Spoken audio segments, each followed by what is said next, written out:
Welcome back to our Database Design and Development unit. In this lesson, we'll continue to look at implementation and the use of aggregate functions.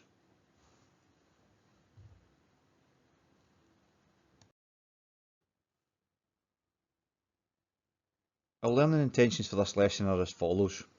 We'll learn how to implement aggregate functions to perform calculations on sets of data. We'll learn how to implement the group by clause to organise aggregate function return values into groups of rows.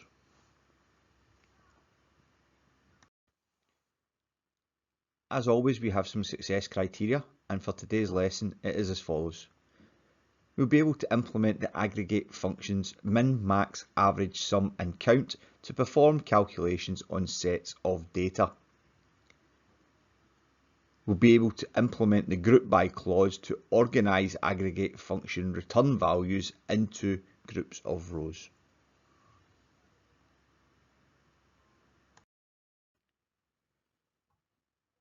Aggregate functions operate on a set of rows to return a single statistical value.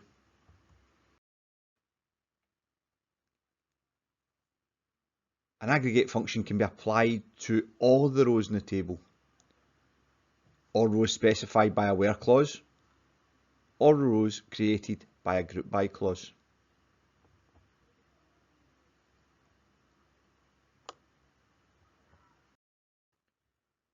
The most common aggregate functions used are max, min, average, sum and count. We can see examples of these here.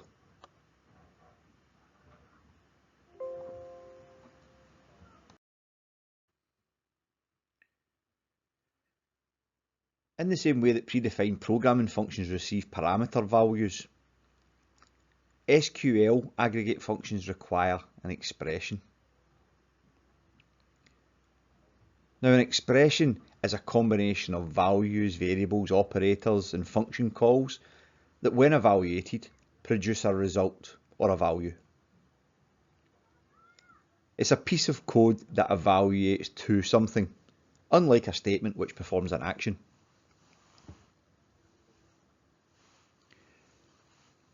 With an SQL aggregate function, the expression is usually a column name, but it can also be a column name together with an operator and so on. As we said earlier, a combination.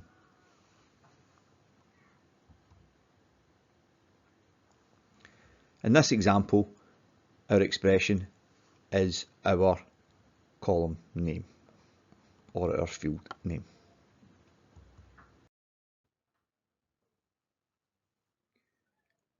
Let's now look at a few examples. We're going to use the max aggregate function, which returns the largest value from the selected column or expression. The way that is coded is select max. We then have a set of parentheses, and inside we put that expression or column name, years employed. And we're taking that from the employee table. This will return the value 9. Notice that it gives the column of the return value a default name of expression 1000. This stands for expression.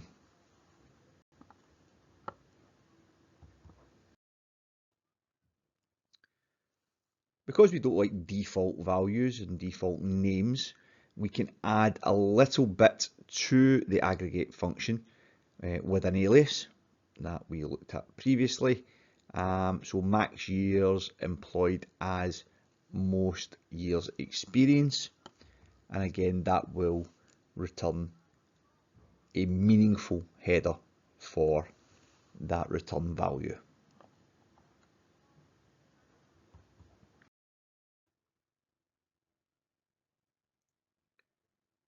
We can also use the group by clause in combination with our aggregate functions to return multiple values. In this example, we can see that we have a number of different job titles: engineer, admin and manager. and we want to return the person with the most years experience in each of those job roles. In this case, we'll select the job title. We'll use the aggregate function max. We'll give it the expression years employed, and we'll apply an alias as most years experience. We'll take that from the employee table and we'll group that by the job title. We can see that this returns 3 separate values: admin, engineer, and manager.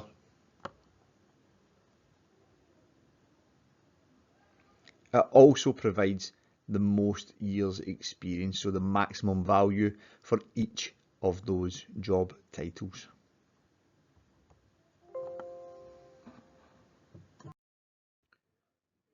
When there is a mix of non-aggregate and aggregate expressions in our select statement, like job title being non-aggregate and max years employed being an aggregate expression, then the group by must be applied to all non-aggregates. In this case, just job title. But if we have multiple non-aggregate expressions in a select statement, then it would be applied to them all.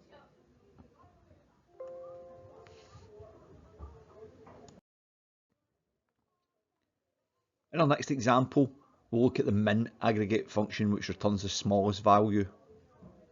Again, we're going to select the job title and we're going to use the aggregate function min with the expression years employed. We're going to apply it an alias of as least years experience from the employee table, and we are going to use the group by clause on the non-aggregate expression job title.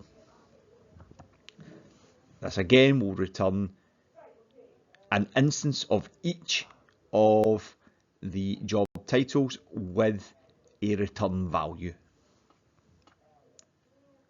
That in this case, it is the minimum value.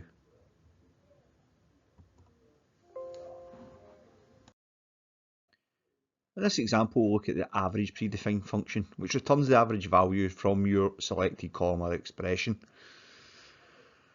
Again, in our example, we can see we have a non-aggregate expression of job title being selected, along with an aggregate expression of AVG, which is our average aggregate function, containing our expression years employed. We've added an alias as average years experience. Our non-aggregate expression will have to be included in our group by clause also. And as we can see, this returns a value for each of the job titles that we have. And the value it returns is the average years employed for each job title.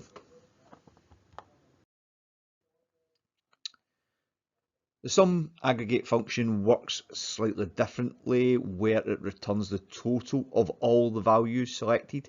So in this case, we will return the total years of employment for each of these job roles. So it will total them up for each employee within a particular job role.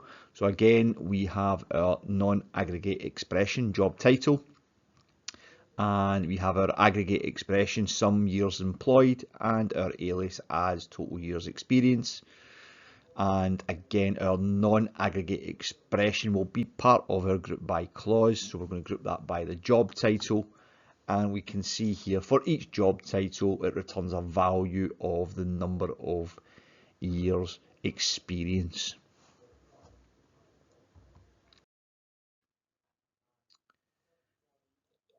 Moving on to the count aggregate function, returns the number of values within a selected column or expression. Again, we have our non-aggregate expression job title with our aggregate expression count employee name, and we've given that an alias as number of employees. So this is going to count up how many employees we have within each job title. Our non-aggregate expression job title will be part of our group by clause, and again this returns how many of each employees we have under the job title roles. Now the count aggregate function counts the number of values within a given column or expression. If there is no value, as in with this example, then it will not be counted.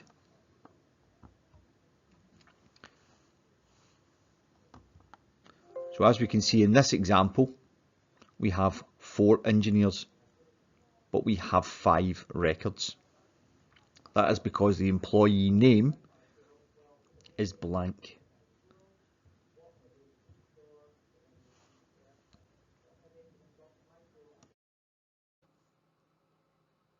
That brings us to the end of the lesson. I hope you found it useful. Please like and subscribe for more content.